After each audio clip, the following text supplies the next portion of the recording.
जय श्री कृष्णा, जय सिया राम, जय गौ माता, जय राधे श्याम। आप देख रहे हैं हमारा तुलसी तपोवन यूट्यूब चैनल। और आप सब कैसे हैं?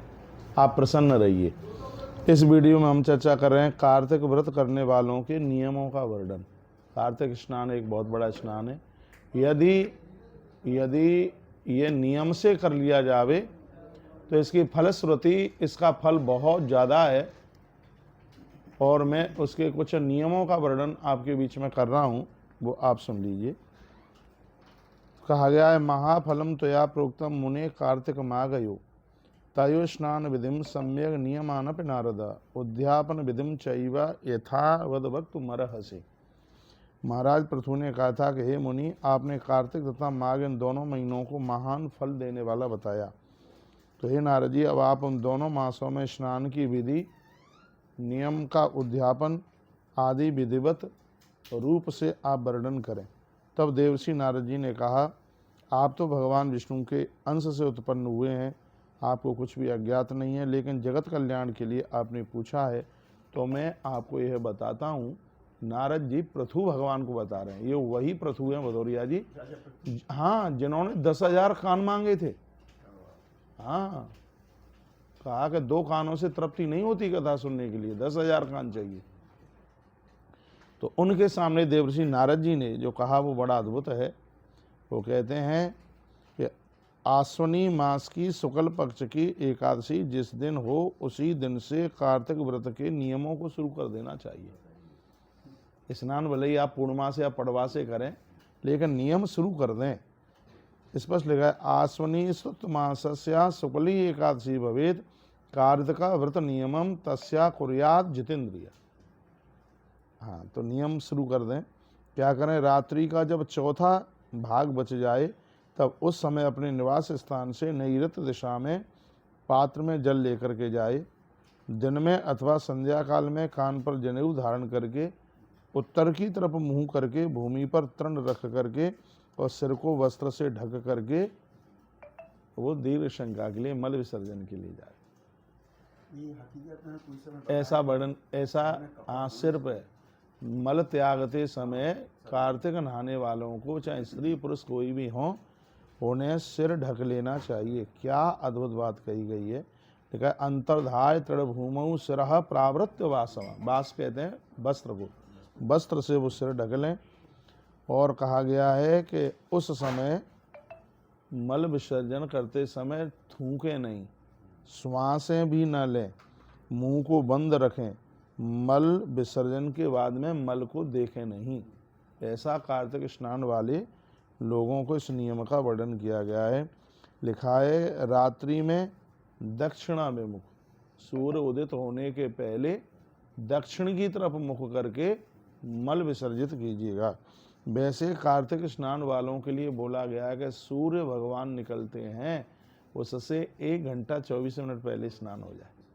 कार्तिक स्नान जैसे मान लिया जाए सूर्य भगवान 6:30 बजे निकल रहे हैं तो 5 बजे आपका स्नान हो जाना चाहिए। फिर कार्तिक स्नान की इसकी बहुत ज़्यादा महिमा है। तो ये 6 नंबर का श्लोक है, वक्त्रम नियम यत्नेन स्टीवन श्वास वर्जिता कुर्यान मूत्रपुरी से च रात्रौ चे दक्षिणा मुखा कहा गया।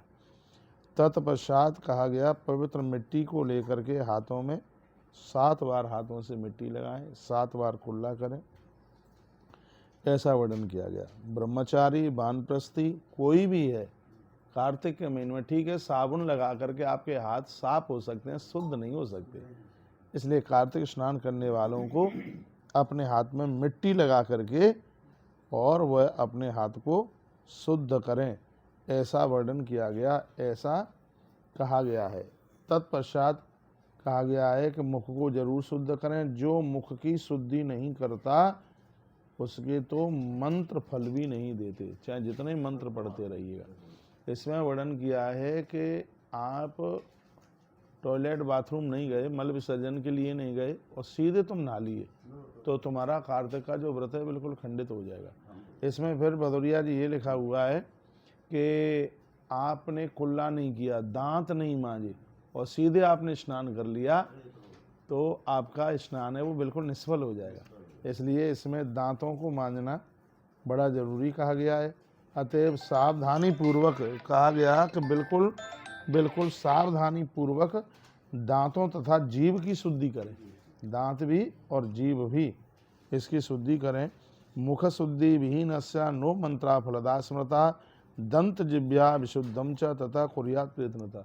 अब ये ब्राह्मणों को बात बुरी लगेगी, नहीं तो इस श्लोक ये कहता है कि जिसके दांत साफ नहीं है, जिसका मुख साफ नहीं है, गुटखा भरे रहते हैं ना, इसमें लिखा है कि ऐसे मुख से निकले गए मंत्र अपने आप में फलीभूत नहीं होते। ये वर्णन किया गया इसमें स्पष्ट, 11 नंबर का श्लोक है ये।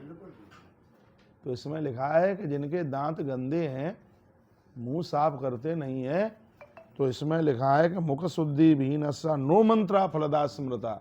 यदि मुकुंद इसमें क्या सुंदर बात लिखी है, मुख शुद्धि विहीनस्य नो मंत्रा फलदा स्मृता।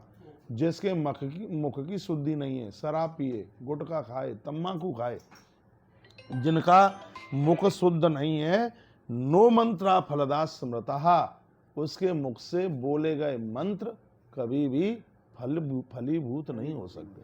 हम तो बहुत आगे से ध्यान रखेंगे अनुष्ठान में, एक भी गुटखा तम्बाकू वाला बिल्कुल एंट्री नहीं होगी, बिल्कुल ये नियम ले लिया, क्योंकि स्पष्ट श्लोक में लिखा है मुख शुद्धि वीनस्य नो मंत्रा फलदा स्मृता।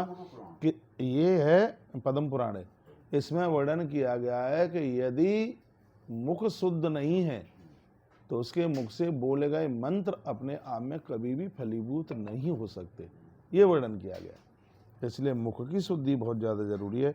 दंत जिभ्या विशुद्धम च तथा कुर्यात प्रयत्नतः, अपने दांतों को, जीभ को, सबको साफ करें। बड़ी अद्भुत बात कही गई है। कहा गया भगवान को प्रार्थना करें, आप मुझे आयु, बल, यश, कांति, प्रजा, पशु, धन, ब्रह्म ज्ञान तथा मेधा प्रदान करें। कार्तिक स्नान करने वाले को इतनी चीज़ें मिल जाती हैं, उसे आयु मिल जाती है, बल मिलता है, सम्मान मिलता है, चेहरे पर चमक आती है, पशु, धन, ब्रह्म ज्ञान कार्तिक स्नान करने वाले स्त्री पुरुष को ये स्वतः ही प्राप्त हो जाते हैं। स्नान बहुत हैं, लेकिन कार्तिक स्नान से बड़ा कोई स्नान ही नहीं है। आयुर्बलम यशो वर्च प्रजा पशु वशुंच वर्णन किया गया है। इसमें कहा गया आयुर्बलम यशो वर्चा प्रजा पशु वशुंच ब्रह्म प्रज्ञा च मेघाम च तन्न देहि वनस्पति। वर्णन किया गया कि जिसने कार्तिक स्नान किया उसे आयु, बल, यश, कांति, प्रजा, पशु, धन और सबसे बड़ी बात है ब्रह्म ज्ञान, और अंत में उसे मोक्ष की प्राप्ति होती है। ये कार्तिक स्नान की इतनी बड़ी महिमा है, इसलिए सजग समझदार व्यक्ति को कार्तिक स्नान वो करे, बीड़ी, सिगरेट, गुटखा, तम्बाकू इन सब चीज़ों का परहेज करे, तब उसे कहीं कार्तिक स्नान का फल प्राप्त होगा। ऐसा नहीं कि 4 लोटा पानी डाल दिया और कार्तिक स्नान का फल मिल गया। जमीन में सोना पड़ेगा, इसमें एक बार भोजन करना पड़ेगा, यदि हो जावे तो इसको फलाहार के ऊपर भी कर सकते हैं, नहीं तो इसमें विधान है एक बार भोजन लेने का, इसमें विधान है। तो ये बड़ी अद्भुत बात कही गई है। फिर कहा गया है कि जब वो स्नान करे तो देवी देवताओं का नाम ले, नदियों का नाम ले। प्रतिपदा, अमावस्या, नवमी, षष्ठी, रविवार, चंद्र ग्रहण और सूर्य ग्रहण के दिन इसमें जो वर्णन किया गया, प्रतिपदा, अमावस्या, नवमी, षष्ठी, रविवार, चंद्र ग्रहण और सूर्य ग्रहण के दिन वो दांतों में सिर्फ मिट्टी से ही अपने दांत मांज ले, मिट्टी लगा करके अपने दांतों को मांज ले। कटीला पेड़, कपास, निगुंडी और पलाश, बिल्व, रेणु, दुर्गंधी युक्त वृक्ष की दांतों कभी भी न करे, ऐसा लिखा है। जैसे बेल की दांतों, ये पूज्य वृक्ष है ना, यहाँ नहीं, बेल से दांतों ना करे, पलाश से दांतों ना करे, कभी भी तुलसी की लकड़ी से दांतों ना करे, पीपल और बरगद की लकड़ी से दांतों ना करे, ऐसा वर्णन किया गया है। ठीक है, ये चीजें वर्णन की गई। नदी में स्नान का महत्व कि घर में भी नहा सकते? इसमें अभी मैं निवेदन करूंगा, इसके लिए मुझे 2-3 वीडियो डालनी पड़ेंगी, तो ये बड़ी इसमें अच्छी बात कही है। उसके बाद प्रसन्न मन से शिवजी अथवा भगवान विष्णु के मंदिर में जाए, माथे पर चंदन लगाए, भगवान को फूल, और कार्तिक के महीने में भगवान को तांबूल चढ़ाने की बहुत बड़ी महिमा है। तांबूल से व्यक्ति की कुछ ऐसी बीमारियां हैं, जैसे मस्तिष्क संबंधी बीमारियां हैं, वो दूर हो जाती हैं। फिर कहा वहाँ पर विद्यमान देवता के अलग अलग पाद्यार्घ जितने भी देवता हैं सबको वंदन करे, प्रणाम करे, मृदंग बजाए, तालियां बजाए, नृत्य करे, ऐसा वर्णन किया गया है। मंदिर में गीत गाने वाले लोग विष्णु लोक को प्राप्त होते हैं। मंदिर में स्तुति करने वाले लोग विष्णु पद को प्राप्त होते हैं। मंदिर में जावे तो भले एक श्लोक बोले, एक स्तुति करे, मंदिर में पहुंचकर भगवान के सामने कुछ गुनगुनाए, ऐसा वर्णन इस ग्रंथ में किया गया। देवालय गानपरा इतास्ते विष्णु मूर्तया तपांसी यज्ञ दानानि कृतानि च जगदगुरु, वर्णन किया गया। तपस्या, मंत्र, जप, यज्ञ तथा दान करना कलयुग में भगवान को प्रसन्न करने वाली परम साधन है। कलयुग में भगवान इतनी चीज़ों से प्रसन्न हो जाते। तपांसी, तप करने से, यज्ञ दानानि कृतानि च जगदगुरु, जगदगुरु यानी भगवान कृष्ण, यानी इस कलयुग में तप करने से, तप व्रत में आता है, व्रत करने से, यज्ञ करने से, दान करने से भगवान श्री कृष्ण अति प्रसन्न हो जाते हैं। लिखा है कि तुष्ट दानी कलु नित्यम भक्ता देवस्य सतपते, वर्णन किया गया हे राजन, इस कलयुग में दान की बहुत बड़ी प्रमुखता है। कार्तिक के दान की भारी प्रमुखता है, बहुत ज़्यादा। कार्तिक में किए गए दान, इस कार्तिक के दान में 30 दानों का वर्णन किया गया, प्रत्येक दिन का अलग अलग दान है। अरे वो लोग तो इतने भाग्यशाली हैं जिन्होंने इस कार्तिक के महीने में 30 दान कर लिए, तो उसका वर्णन इस ग्रंथ में पूरा का पूरा किया गया है और भगवान इससे भारी संतुष्ट रहते हैं। अब भगवान कहते हैं, स्वयं विष्णु ने कहा कि मैं कहाँ रहता हूँ। उन्होंने कहा, और देवर्षि नारद जी के सामने उन्होंने ये बात कही, उन्होंने कहा कि मैं कहाँ रहता हूँ। तो भगवान क्या कहते हैं, विष्णुर्वाच नाहम बसाम वैकुंठे योगी नाम हृदयेन च मदभक्ता यत्र गायन्ति तत्र तिष्ठामि नारद। ये पद्म पुराण का श्लोक है ना, पद्म पुराण का श्लोक है। नाहम बसाम वैकुंठे योगी नाम हृदयेन च मदभक्ता यत्र गायन्ति तत्र तिष्ठामि नारद। अब हमने तो इतने ग्रंथ पढ़े, मुझे किसी ने पूछा कि गुरुर् ब्रह्मा गुरुर्विष्णु गुरुर्देवो महेश्वरा गुरु साक्षात परम ब्रह्म तस्मै श्री गुरुवे नमः। मुझे किसी ने पूछा था कि ये श्लोक कहाँ लिखा है, मैंने कहा ये श्लोक मनुस्मृति में लिखा है, श्री मनु जी महाराज जी ने स्तुति करी है। अब जब ग्रंथ पढ़ेंगे तब तो पता लगता है कि कौन सी चीज़ कहाँ है। तो भगवान विष्णु ने क्या कहा, मैं बैकुंठ या योगियों के हृदय में नहीं, अपितु जहाँ मेरे भक्त मेरे नाम का कीर्तन करते हैं, मैं उनके हृदय में ही बैठा हुआ रहता हूँ, मैं वहीं रहता हूँ। भगवान कहते हैं कि मैं वहीं रहता हूँ। सात्विक पुराणों की कथा सुनकर जो लोग मेरे भक्तों के गायन को नहीं सुनना चाहते हैं, वे मूर्ख मेरे द्वेष के पात्र हो जाते हैं। जो मेरी कथा की अवहेलना करते हैं, कथा सुनाने वालों की अवहेलना करते हैं, वो तो मूर्ख हैं। सत्पुराण कथाम श्रुता मदभक्ता नाम च गायनम नेक्षन्ते नरा मूढ़ा मद्वेषास्ते भवन्ति। वो कहते हैं कि जो मेरे भक्त का अपमान, जो मेरे भक्त का द्रोही है, भगवान कहते हैं वो मेरा द्रोही है। ये कार्तिक महात्म्य में कुछ नियम विधि है, वो बात मैं आपको निवेदन कर रहा हूँ, ये सुनकर के आपको बहुत अच्छा लगेगा। तो भगवान कहते हैं कि जो मेरे भक्त का द्रोही है वो मेरा द्रोही है। गीता में भगवान श्री कृष्ण ने नहीं कहा उसको, अर्जुन को, हे अर्जुन जो तेरा दुश्मन है वो मेरा दुश्मन है, जो तेरा द्रोही है वो मेरा द्रोही है। इसलिए कभी भी भगवान के भक्त का अपमान मत करना। जो अपराध भगत सन करही राम रोष पावक सोई जरई।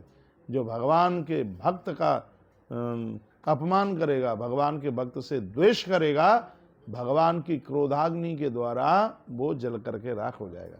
ये आप हमारा तुलसी तपोवन यूट्यूब चैनल आप देख रहे हैं और इसकी दक्षिणा यही है कि इस वीडियो को आगे जरूर भेजिएगा। कार्तिक का महीना कल से आरंभ हो रहा है, जिससे और भी लोग लाभान्वित हो सकें। ज़मीन में सोइए, 5 बजे तक आपका स्नान हो जाए, 5 बजे तक, क्योंकि इसमें 1 घंटा 24 मिनट पहले सूर्य निकलने से तो 6 बज करके 21-22 मिनट पर सूर्य उदित होंगे, तो उसके पहले ही आप बिफोर 5 o'clock 5 बजे से पहले आपका स्नान हो जाना चाहिए। परमात्मा को अपना बनाने में कार्तिक स्नान से बड़ा कुछ भी नहीं है। इससे पहली वीडियो में हमने बोला है कि हर व्रत का उद्यापन चाहिए। जो व्रत का उद्यापन नहीं करते, मैंने एक वीडियो तुलसी भक्ति रस यूट्यूब चैनल पर डाली है, ऐसे लोग अगले जन्म में कुष्ठी और अंधे होकर के पैदा होते हैं। ऐसा स्वयं भगवान महादेव ने ये बात देवर्षि नारद जी से कही है। तो हमारा तुलसी भक्ति रस यूट्यूब चैनल पर आज ही वीडियो पड़ी है, प्लीज उसमें चातुर्मास के व्रत की उद्यापन की विधि और व्रत का उद्यापन क्यों किया जाता है, ये वीडियो डली है, उसको भी आप जरूर पढ़ लीजिएगा।